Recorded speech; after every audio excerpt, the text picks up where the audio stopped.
meraih kemerdekaan. Ini dalam masa-masa perang, enggak? Menceritakan waktu masa-masa perang di lagu itu. Selanjutnya kita akan membahas materi konflik dan integrasi dalam kehidupan sosial. Kalau kamu ingat, dalam pertemuan sebelumnya kamu sudah mempelajari tentang pluralitas. Sudah? Sudah. Sebelumnya juga pernah mobilitas sosial, bentuk-bentuk mobilitas sosial, kemudian pluralitas. Nah, hari ini kita akan membahas tentang konflik dan integrasi dalam kehidupan sosial. Kalau kamu ingat, dalam pertemuan sebelumnya kamu sudah mempelajari tentang pluralitas. Sudah? Sudah. Sebelumnya juga pernah mobilitas sosial, bentuk-bentuk mobilitas sosial. Hari ini kita akan membahas tentang konflik dan integrasi dalam kehidupan sosial. Apa itu konflik? Nah, itu yang akan nanti kita bahas. Oke, sebelumnya ada tujuan pembelajaran. Tujuan pembelajarannya yaitu kalian bisa menjelaskan pengertian konflik dalam kehidupan sosial dengan benar.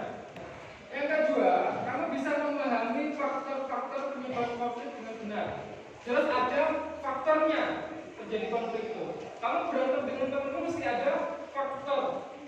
Ada yang menyebabkan itu terjadi. Nah, secara umum nanti kamu bisa memahami faktor-faktor terjadinya konflik. Yang ketiga, kamu bisa mengidentifikasi akibat-akibat konflik. Akibat-akibat yang ditimbulkan, dampaknya apa? Teknik penilaiannya ada 3 teknik penilaian yang akan saya gunakan. Yang pertama, observasi. Observasi ini adalah penilaian berdasarkan pengamatan Ustadz ketika kalian bekerja secara berkelompok ataupun individu. Unjuk kerja ini adalah penilaian ketika kalian presentasi di depan kelas. Bagaimana kemampuan kalian memahami materi, memahami bahan presentasi kalian, dan bagaimana kalian percaya diri ketika presentasi. Bagaimana kamu bisa menguasai audiens di depan kelas. Kemudian yang terakhir adalah tes. Jadi nanti setelah selesai pelajaran, setelah selesai presentasi akan ada tes tulis. Nanti ada 2 video tentang terjadinya konflik. Kamu amati apa yang melatar belakangi konflik ini bisa terjadi, dan kamu cermati akibat-akibat yang ditimbulkan dari adanya konflik di dalam video. Pemirsa, masa buruh kembali turun ke jalan mendesak pemerintah menjalankan putusan Mahkamah Konstitusi tentang Undang-Undang Cipta Kerja. Aksi sempat diwarnai keributan saat massa mencoba menerobos blokade Kawat Berduri di Jalan Merdeka Barat, Jakarta.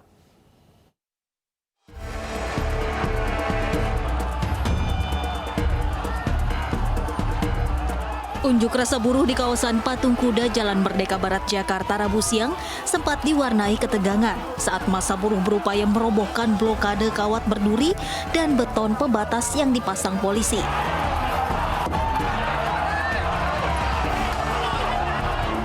Massa buruh berusaha merobohkan blokade agar bisa mendekat ke gedung Mahkamah Konstitusi, menyampaikan aspirasi mendesak pemerintah menjalankan putusan MK. Kita datang langsung minta massa, serta-merta kita geruduk, kita enggak. Aparat yang ada di lokasi akhirnya melerai hingga keributan bisa dihentikan. Massa buruh kemudian bergerak ke Patung Kuda, bergabung dengan buruh lain menyuarakan protes kebijakan pemerintah soal besaran kenaikan upah tahun depan. Dari Jakarta, Rio Manik, iNews melaporkan.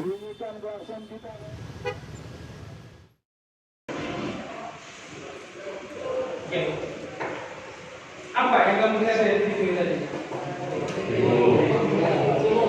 Demo dilakukan oleh buruh. Demonya apa? Menuntut apa? Jadi ada faktor tuntutan, ada faktor kepentingan terhadap buruh yang ingin menyuarakan aspirasi untuk menaikkan UMP, gitu ya, upah minimum. Jadi aksi-aksi ini juga termasuk disebut konflik karena ada perbedaan pendapat, ada aspirasi dari masyarakat kepada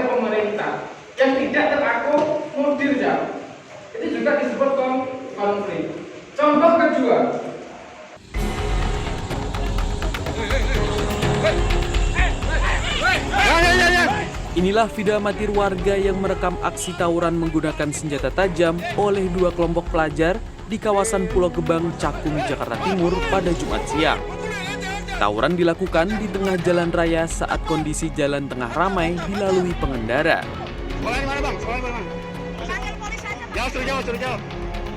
Beberapa orang pelajar diamankan warga, salah satunya mengalami luka pada bagian punggung akibat terkena luka bacok. Para remaja ini dibawa ke kantor Polsek Pancoran, Jakarta Selatan untuk dimintai keterangan lebih lanjut. Tim Liputan CNN Indonesia.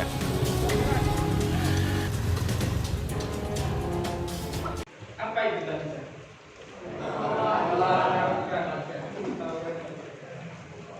Biasanya kalau tawuran pelajar ini karena apa tau? Disebabkan karena apa?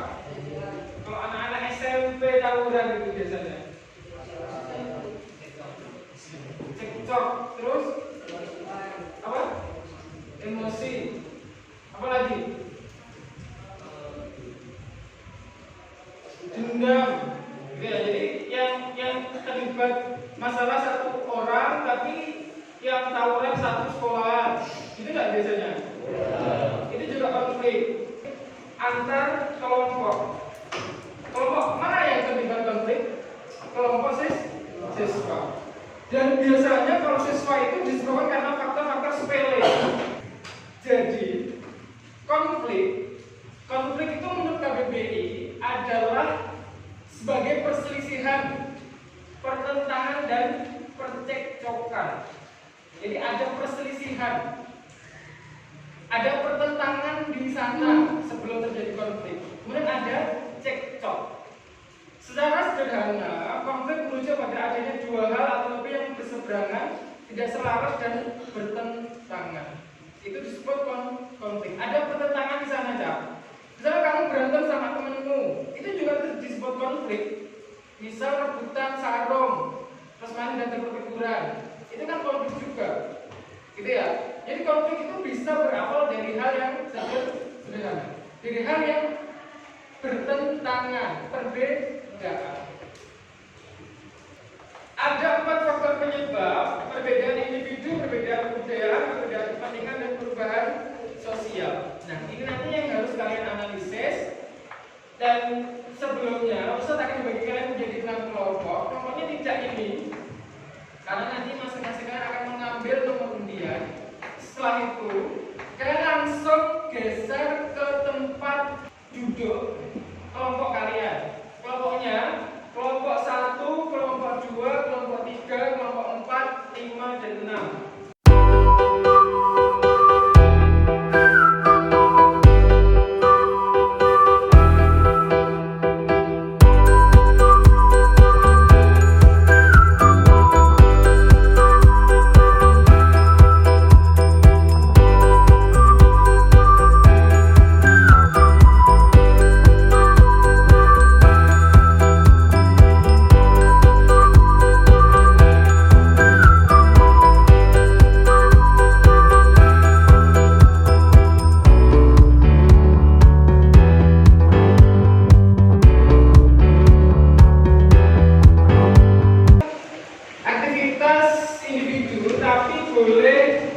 Kamu diskusi secara kelompok, tapi pengerjaannya dilakukan secara individu di KPD masing-masing.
massa di Trenggalek yang menolak dibangunnya tambang emas di Kampak ya. Kemudian kelompok 2 ini terkait dengan materi kericuhan antara Arema sama Persebaya. Ingat kan? Setelah mengamati dan membaca berita masing-masing kalian, nanti kalian bersama dengan kelompokmu kamu harus menjawab masalah yang berkaitan dengan satu di kamu. Apa saja faktor-faktor yang mendorong individu atau kelompok di dalam berita mengalami konflik. Jadi faktor pendorongnya apa? Itu nanti kamu analisis tuh. Kemudian kamu simpulkan hasil diskusi dari berita itu. Selanjutnya, jawaban dari pertanyaan-pertanyaan tadi itu kamu buat sebuah mind mapping. Contoh mind mappingnya seperti di SKPD kamu halaman berikutnya. Coba setelah berita, nah itu adalah contoh mind mapping. Nih faktor penyebab terjadinya apa? Kamu amati itu. Apa saja faktor-faktornya? Nah sumbernya dari mana tak? Sumbernya bila dari LKS ataupun buku paket, tapi terkait dengan substansi yaitu berita yang kamu amati. Ya. Jadi misalnya kalau di buku paket tidak sesuai dengan berita kamu, jangan kamu masukkan dalam faktor penyebabnya. Jadi kamu tidak bisa. Bisa kan? Kemudian ini kamu tuliskan di dalam kertas pelangi. Jangan lupa nama kelompok dulu. Kemudian baru kamu silakan dihias, kamu buat semenarik mungkin. Mempermudah kerja kelompok, silakan dipilih satu sebagai ketua kelompok. Kita kelompok satu siapa? Kemudian Tanpa kemudian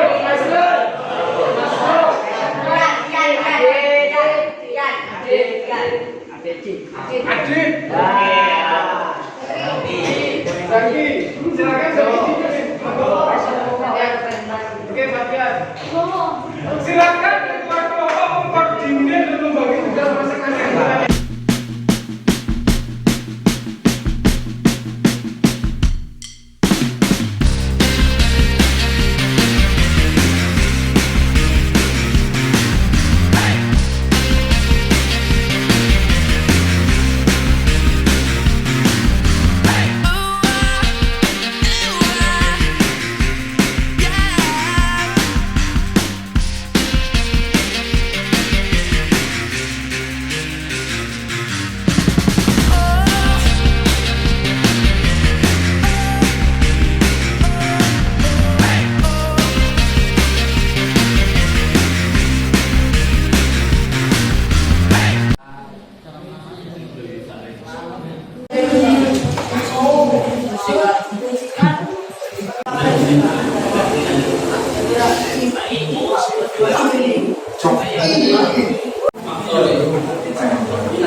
Kalian hari ini sudah melakukan kelompok membuat mind mapping tentang konflik. Masing-masing kelompok membuat mind mapping dengan berita yang berbeda.